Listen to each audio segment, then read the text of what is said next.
Irmãos, no tempo de necessidade, é importante que nós saibamos onde depositar nossa confiança. É vero que nós enfrentamos diversas dificuldades em nossas vidas. Algumas que são meros problemas por conta de discussões na família, alguns que são verdadeiras tempestades em que nós vemos nossa vida quase naufragar, quase estando a ponto de perdermos nossa vida, de perdermos toda a esperança. Mas, em todo o tempo, tanto na bonança quanto na tempestade, é importante que saibamos onde depositar nossa confiança. E, meus caros, se há alguém que pode nos ensinar sobre confiar e confiar em Deus particularmente, este é Davi, o homem segundo o coração de Deus. E o texto de hoje é um texto identificado como Salmo de Davi. Um dos poucos salmos, inclusive, que tem o contexto exato de quando ele foi escrito. Eu peço para a gente projetar o versículo 1, que tem o texto superscrito.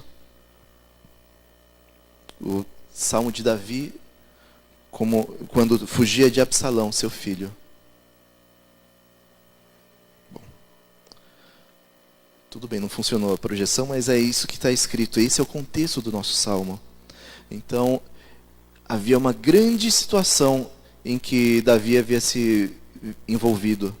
Tudo começou quando Davi traiu a aliança pactual, quando ele traiu a Deus e adulterou com Batseba. A partir daí, sangue, matança e impureza sexual iriam seguir a sua vida até o final.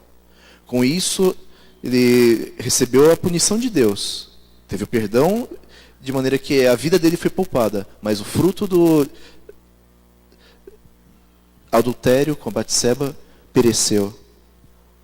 Havia um filho que ainda viria dessa união, que seria amado por Deus. Esse seria Salomão, sucessor de Davi. Só que por conta disso, seus outros filhos teriam diversos problemas. Teve o problema de incesto de um dos seus filhos com uma filha dele. Teve o problema da ira do irmão dessa filha, Tamar, que era Absalão. Ele foi e matou seu irmão. Teve esse grande problema no meio da família do rei, que era aquele segundo o coração de Deus. Passou algum tempo. Absalão começou a crescer seu olho em cima do reino de seu pai. E assim, com o apoio daqueles que deveriam apoiar o seu rei, ele vai e estabelece em Hebrom o começo de seu reino. Davi fica assustado com aquela situação. Seu filho proclamando como rei, sucedendo a ele. Então ele reúne rapidamente os seus maiorais, aqueles que estavam fiéis a ele, e foge da cidade. Em 2 Samuel, capítulo 15, versículo 30, a gente tem registrado como foi essa fuga dele. Ele estava lá no Monte das Oliveiras, descalço, com a cabeça coberta por pó, chorando. E o povo que seguia ele chorava junto. Esse é o contexto do texto que nós estamos lendo hoje. E não duvidem, irmãos, é um texto, é um salmo, é uma oração de Davi, em que ele nos mostra como devemos confiar em Deus, como devemos colocar nossa confiança naquele que pode e tem o poder para nos salvar. Então, uma coisa que é importante também sabermos que o Salmo 3 está localizado no primeiro livro de Salmos, obviamente. E esse primeiro livro, de acordo com o Dr. Palmer Robertson, tem o contexto de confrontação. Então, sempre os Salmos do primeiro livro falam sobre um confronto entre os ímpios e os justos. Nós conseguimos ver isso muito bem no Salmo 1, em que vemos a questão do homem que não anda no conselho dos ímpios, que não se detém no caminho dos pecadores, nem se assenta na roda dos escarnecedores. E no Salmo 2, que fala sobre o rei que o Senhor haveria de estabelecer, que reinaria sobre os justos. Então, com esses dois salmos, Salmo 1 e Salmo 2, como pilares, adentrando o grande livro de Salmos, temos o primeiro salmo de Davi, Salmo 3. O primeiro salmo com um contexto bem específico, a fuga dele do seu filho Absalão. E bem claro que ele coloca toda a sua amargura diante de Deus, porque seu filho amado se volta contra ele. E ele não vê esperança nenhuma em homem algum. Então, nós temos o primeiro tópico que gostaríamos de ressaltar, que ao orarmos, nós devemos confessar nossas dificuldades ao Senhor. Devemos ler esse Salmo 3 como uma oração de Davi. Ele é totalmente dirigido ao Senhor. Ele já começa com o grande vocativo no versículo 1. Senhor, como tem crescido o número dos meus adversários. Então, tem aumentado o número dos oponentes, dos inimigos do salmista, mais e mais. E ele tem visto isso acontecer de maneira absoluta. Assim ele confessa a Deus que ele se encontra numa situação desesperadora. Ele teve diversos adversários, pessoas que queriam vê-lo morto. O próprio rei Saul, durante a vida de Davi, o perseguiu durante muito tempo.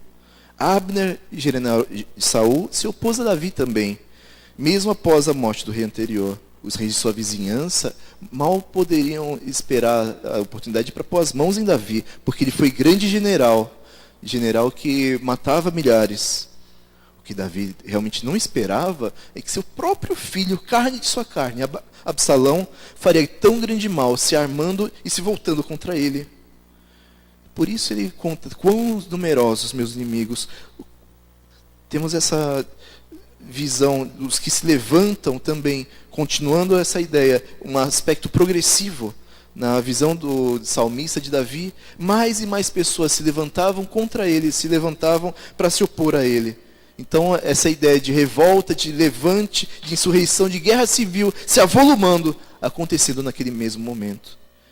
Que se enquadra muito bem com o quadro apresentado no começo do Salmo. Como salmo de confrontação, a gente tem essa dualidade entre o justo e o ímpio, aparecendo aqui com o Davi, rei messiânico, e a oposição de seus adversários. E quão numerosos eram! Davi se via obrigado a fugir de sua cidade santa, de Jerusalém, deixar o santo templo do Senhor para trás e para o deserto, e para Manaim. Mas ao invés de se desesperar, Davi expõe para Deus toda essa situação que ele vive. Derrama para Deus toda a amargura que ele tem enfrentado, e de maneira que ele busca a presença de Deus mais e mais em sua vida. Mas isso não para por aqui. O desprezo dos adversários de Davi, inclusive, incomodam seu íntimo. Eles colocam no versículo 2, são muitos que dizem de mim, não há em Deus salvação para ele. A gente tem um paralelismo poético com a linha anterior, né? São muitos os que se levantam, são muitos que dizem de mim. Reforçando esse aspecto progressivo. Mais e mais pessoas se levantando contra o rei. Mais e mais pessoas desprezando o rei, dizendo, nem Deus pode salvar ele. Já era. Está acabado. E isso foi especialmente doloroso para Davi. Como que falando, no texto diz literalmente, os que dizem de minha alma, não há em Deus salvação para ele. Deus era a confiança de Davi. Davi confiava desde a sua mocidade no Senhor que havia prometido para ele que estabeleceria, através de sua dinastia, um reino que não cessaria. E ele tinha essa esperança nele. Ele confiava em Deus e ele carregava essa promessa como o seu bem mais precioso. Porque Deus ungiu ele quando ele era moço ainda, e Deus sustentou ele enquanto o rei anterior, Saul, estava presente. Mesmo depois que Saul se tornou seu sogro, mesmo com as perseguições de seu sogro Saul, Davi permaneceu firme e fiel ao Senhor. E daí os inimigos de Davi vêm dizendo, nem Deus pode salvar ele. Imaginem, irmãos, uma situação dessa. Tenho certeza que muitos podem se identificar com essa situação. Pode ser que não estejamos enfrentando uma dificuldade tão grande, com um exército perseguindo a nossa vida, de termos que nos esconder, de fugir para que estejamos sendo preservados. Mas, com certeza, cada um de nós enfrenta as suas batalhas. Enfrentamos as dificuldades. Pode ser um clima no departamento lá da empresa onde trabalhamos, pode ser um conflito na família em que, por alguma palavra torta, de repente, sentimentos foram magoados, pessoas machucadas. Então, não importa o tamanho da batalha, Não importa se você está pregando a Jesus Cristo num país que isso é proibido e sua vida está correndo perigo, ou se a sua dificuldade é uma dificuldade local. Todos enfrentamos dificuldades. Agora, durante a dificuldade, durante a tempestade, onde colocamos nossa confiança? Nós confiamos em Deus realmente? Nós colocamos nossa confiança naquele que tem poder para salvar? Então, mais uma vez, pode ser que não estejamos enfrentando milhares e milhares, como Davi estava. Mas quantos inimigos são necessários para tornar a vida de alguém miserável? Né? Minha esposa pode falar muito bem. Nos primeiros anos do nosso casamento, eu tive um chefe que foi terrível. Eu até havia cogitado naquela época de sair de empresa, de aplicar para uma vaga em outro país. Ela sabe bem o sofrimento. Basta uma pessoa para que nossa vida seja miserável. Basta uma pessoa.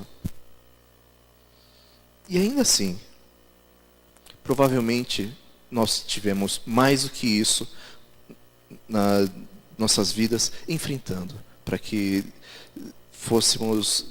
seguíssemos adiante. A gente também sabe bem a questão da burocracia. A burocracia pode ser um inimigo formidável, um inimigo gigantesco para qualquer um. Especialmente se temos algum negócio que queremos deixar 100% de acordo com a lei, ou se estamos aplicando para algum tipo de visto. Então, talvez os irmãos estejam sendo atacados por soldados, comandados pelo seu filho, como Davi foi atacado por Absalão. Mas o seu filho odiar você ou trair você, não é isso que importa. O que importa pode ter sido seu marido, ou sua esposa, ou sua sogra, ou seu sogro. Você pensou que tinha um aliado lá e de repente você vê que tudo aquilo, a sua confiança naquela pessoa, não valia nada. Por isso os inimigos de Davi colocaram para ele: nem Deus pode livrar você dessa vez. E essa é a pior aflição para aquele que confia em Deus. A aflição mais amarga é ser levado a temer que não existe esperança para nós em Deus. E por isso, irmãos, gostaria de levá-los a que pensemos sobre os problemas que enfrentamos agora, os perigos que corremos, antes de prosseguirmos com este salmo. Afinal, é nessa situação em que Davi clamou a Deus, e que Davi derramou sua amargura, sua desesperança diante de Deus. Exatamente no meio dos perigos, em que ele sabia que podia confiar em Deus. E exatamente no meio dos perigos que Deus nos dá o livramento. No texto original nós temos o primeiro marca de pausa, a partícula selah. E essa partícula é apropriada para que nós pensemos um pouquinho agora sobre as dificuldades que nós enfrentamos e como nós estamos confiando em Deus com relação a isso. Mas, como nem tudo são dificuldades, nós vemos também agora que, ao orarmos, não só confiemos em Deus as dificuldades que nós temos, mas também confiemos na guarda, nos cuidados de Deus para conosco. E esses versículos 3 e 4 descrevem essa confiança que Davi tinha em Deus. O segundo tópico é aberto com a expressão, porém tu, Senhor, mostrando essa oposição entre a desesperança que havia no começo do Salmo, em que havia só reclamação, só desespero, e agora Davi confessando quem que levanta a vida dele, quem que apoia a vida dele. E ele confessa, porém, tu, Senhor, és o meu escudo, és a minha glória, és o que exaltas a minha cabeça. Ele contrapõe toda aquela perseguição, toda aquela desesperança que os inimigos dele procuravam colocar em seu coração com aquilo que ele já havia experimentado com Deus. Porque ele sabia que Deus defendia ele quando era necessário. Deus servia de escudo quando a seta do inimigo ia na direção dele. Ele confiava plenamente em Deus. E essa linguagem militar é bem adequada para essa situação de perseguição que ele estava sofrendo. Ele também coloca que Deus é aquele que glorificava ele, que exaltava, levantava a sua cabeça. Então ele demonstra que ele mesmo não tem valor algum. É Deus, É o Senhor aquele que fazia com que ele tivesse sucesso. E esse é o ponto, irmãos. Se nós confiamos na guarda de Deus, nós podemos confessar aquilo que já experimentamos na vida nossa. Ele sabia que o cuidado de Deus vinha desde o tempo dos antepassados dele. E sabia que esse cuidado se estenderia até que Deus cumprisse sua promessa, enviando o seu Filho unigênito, Jesus Cristo, o descendente de Davi, para que o reino eterno fosse estabelecido nessa terra. Ele confiava nesse mesmo Jesus que nós confiamos. Ele cria no Jesus que haveria de vir. Nós cremos, irmãos, no Jesus que veio e virá novamente. E nessa confiança, nós confessemos que Deus e nosso Senhor Jesus são aqueles que nos protegem. Deus e nosso Senhor Jesus são aqueles que nos exaltam, aqueles que nos glorificam. Não nós. Não é por nossa força, não é por nossa capacidade, não é por nada disso que nós conseguimos sucesso contra a oposição. É porque nós confiamos em Deus e porque deixamos que Deus age em nossa vida. Interessante que, embora que me mencione exaltas a minha cabeça, o sentido é mais de ergues a minha cabeça. Então, mesmo quando ele estava extremamente cabisbaixo, Davi sabia que Deus haveria de erguê-lo novamente. Mesmo quando ele estava totalmente desesperado, ele sabia, bastava erguer os olhos para os céus, que lá estava a fundação de sua esperança, a fundação de sua glória, de sua proteção. E assim ele consegue confessar, no versículo 4, a experiência dele com relação a Deus. Com a minha voz clamo ao Senhor, e ele do seu santo monte me responde. Ele sabia muito bem que não eram os decretos de Absalão, mas a vontade do eu sou o eterno, do Deus que reina a partir do Monte Sião, que haveria de resolver essa situação. E de fato, Davi confiava muito bem no Senhor que havia estabelecido a sua morada no santo monte, no templo que ele tinha esperança de que seria construído no tempo do seu descendente. Então é interessante que a gente lembre disso. Na época de Davi não havia templo ainda em Jerusalém. Havia simplesmente o tabernáculo em Siló, em outra cidade. Mas ele tinha essa esperança, ele tinha esse coração de que Deus, que governava a partir de Sião, haveria de respondê-lo. E é interessante que Deus, de fato, responde àquele que clama, àquele que confia em Deus e coloca toda a sua vida em oração. Então, mas para isso, irmãos, precisamos praticar a oração, precisamos confiar em Deus quando clamamos a Ele em oração. Confiar que Ele tem o poder para nos salvar. Confiar que Ele tem o poder para restaurar a nossa vida. Confiar que Ele tem o cuidado e a guarda para com aqueles que são seus. E assim podemos clamar a Deus, mesmo na maior das profundidades, das profundezas, e Ele inclina seu ouvido para nós e Ele responde nossa oração. É claro, é preciso que nós tenhamos a prática da oração e saibamos reconhecer a resposta de Deus. Algumas vezes essa resposta vem na forma de espere um pouco, vem na forma de ore mais, vem na forma de não, você está pedindo errado, não é isso que eu preparei para a sua vida. Mas, irmãos, acima de tudo, é preciso que nós oremos a Deus, oremos constantemente, clamemos a Ele com confiança, assim como Davi clamou. E assim, ao orarmos, confiemos na sua guarda, no seu cuidado em nossas vidas. Então, irmãos, esse princípio é muito bem ilustrado quando a gente vê a situação entre os 12 espias que foram mandados para Canaã, quando o povo estava ainda no deserto. 10 espias olharam aquele povo que habitava Canaã e falavam, não, eles são gigantes, são tremendos guerreiros, se formos lá, seremos mortos, seremos aniquilados. 2 dos espias apenas, Caleb e Josué, falaram, não, nós deveríamos ir lá e tomar possessão dessa terra, porque certamente Deus estará conosco e poderemos fazer. E qual a diferença aqui? Eles viram as coisas diferentemente? Não, com certeza não. A terra era a mesma, As pessoas que eles encontraram eram as mesmas, pareciam gigantes, só que 10 deles olharam apenas para a dificuldade adiante dele, olharam para os gigantes e esqueceram sobre Deus, de maneira que a visão deles ficou embotada. Apenas 2 deles guardaram os seus olhos voltados para Deus e sabiam que aqueles gigantes nada podiam contra o poder do Pai. Assim, irmãos, devemos orar com essa confiança para Deus.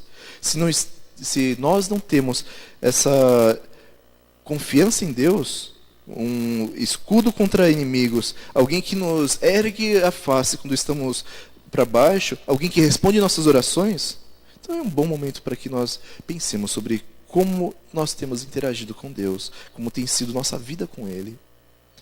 E aqui temos a segunda pausa, que é bem apropriada para que pensemos sobre como Deus tem respondido nossas orações. Por outro lado, ao orarmos, devemos também confiar no sustento de Deus, não apenas colocarmos a Deus diante dele todas as dificuldades e não apenas confiarmos na guarda dele. Devemos confiar que Deus sustentará o seu povo. Por isso, esse versículo 5 começa com esse pronome pessoal, eu, justificando que Davi deita-se, pega no sono, acorda. Por quê? Porque o Senhor me sustenta. Aqui temos uma ousada confissão de Davi no sustento que o Senhor provê. Então, para muitas pessoas, esse versículo é o ponto alto da fé com relação ao que Davi coloca. Porque mesmo no meio das dificuldades, ele consegue adormecer, consegue repousar, porque ele sabe que o Senhor o guardará durante o sono. Ele sabe que o Senhor o restaurará ainda mais. Ele confia na manhã seguinte, no dia seguinte, em que o Senhor aclarará os caminhos e o que deverá ser realizado nessa situação. Assim nós devemos fazer também, irmãos. Tem alguma situação que tira o seu sono? Tem aquela dívida do financiamento imobiliário que faz com que você acorde de madrugada e fique contando os seus recursos. Tem aquela situação com sua família que faz com que você fique totalmente desesperado porque não sabe o que aconteceu, que pai e mãe não se falam, filho e filha estão brigados, irmão com irmã ficam sem se falar. Irmãos, precisamos confiar em Deus, colocar diante dele toda a situação de nossa vida. E confiando nele, ele nos dá o repouso. Confiando nele, ele nos dá o sustento. Ele nos mantém firmes, porque dessa maneira nós podemos confessar a ele diante das dificuldades. E de fato, Davi tem essa situação. O rei cair, ter o sono, significa a sua fé. E de fato, essa expressão de fé mostra que a confiança dele não está no momento, está em Deus, está na manhã seguinte que Deus preparou. Está nas forças que Deus sustentaria para ele no dia seguinte. Está no esclarecimento que Deus colocaria diante dele. Por isso ele consegue confessar no versículo 6: não tenho medo de milhares do povo que tomam posição contra mim de todos os lados. Mesmo com toda essa crise que ele enfrentava, o rei heroicamente exclama: não os temo. Então ele faz com que, como é que eu posso colocar? Ele confessa que essa dificuldade que está diante dele não é nada diante de Deus. Ele sabe, muitas pessoas estão indo na direção de Absalão, muitas pessoas estão apoiando ele, muitos estão traindo ele, pessoas que ele confiava, pessoas com quem ele batalhou no passado, e apoiando seu filho que já havia cometido assassinato, seu filho que queria matar o próprio pai. Mas ele, confiando em Deus, consegue confessar. Os milhares do povo que se ajuntam por todos os lados, não os temo, não tenho medo deles. A lição que ele nos dá, então, é: pois que venham os perigos, não meçamos o nosso Deus por conta deles, mas meçamos os perigos, as dificuldades pelo nosso Deus. Então, irmãos, não fiquemos encarando as dificuldades, aumentando elas aos nossos olhos. Encaremos a Deus. Reconheçamos o seu papel, o seu poder, a sua posição em nossa vida. E assim saibamos e confiemos nele, que as dificuldades, por maiores que sejam, não superam as forças de nosso Deus. Então, aprendamos como Davi, e de maneira que ao orarmos, confessemos nossas dificuldades ao Senhor, confiemos na guarda do Senhor, no cuidado dele, e confiemos no sustento do Senhor. Veremos agora, irmãos, que ao orarmos, reconheçamos o senhorio do Senhor. Esse é o quarto ponto de nossa pregação, quarto ponto deste salmo. Então, aqui nós temos um começo, uma súplica direta a Deus. Levanta-te, Senhor, salva-me, Deus meu. Temos a súplica pela salvação.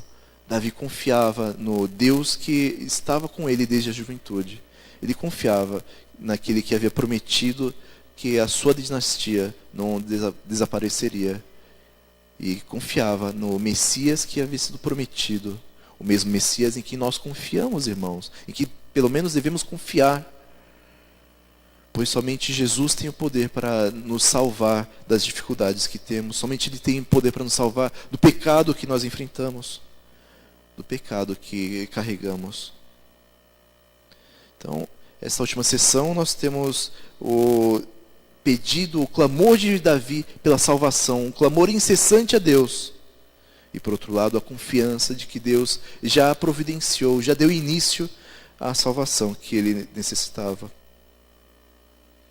E, de fato, o pedido de Davi aqui soa mais como um brado de batalha.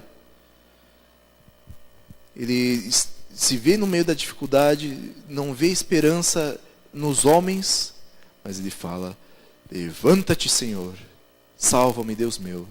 E coloca toda a insatisfação dele com os seus inimigos. Pede que Deus os puna de maneira severa, ferindo no queixo a todos os inimigos, quebrando os dentes dos ímpios. Ferindo eles de maneira tremenda, de fato.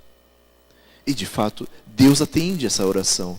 Nós sabemos pelo relato do livro de 2 Samuel que o golpe de Absalão não dá certo. Absalão ouviu mau conselho dos seus conselheiros e assim não perseguiu seu pai quando ele estava sem defesa, quando ele estava mais vulnerável. Então, quando a batalha se aproximou, os generais de Davi foram e conseguiram reverter a situação, inclusive matando Absalão contra o pedido, contra a ordem do próprio rei. Mas assim, Davi consegue confessar. Ele clama a Deus e já enxerga pela fé que Deus está realizando a sua salvação. Por isso, versículo 8. Do Senhor é a salvação, e sobre teu povo a tua bênção. Davi enxerga que a soberania de Deus está em ação. E reconhece que todos esses problemas que ele vem enfrentando vieram por culpa dele, por causa do pecado que ele cometeu. Mas ele confessa também que ele tem confiança total no Senhor.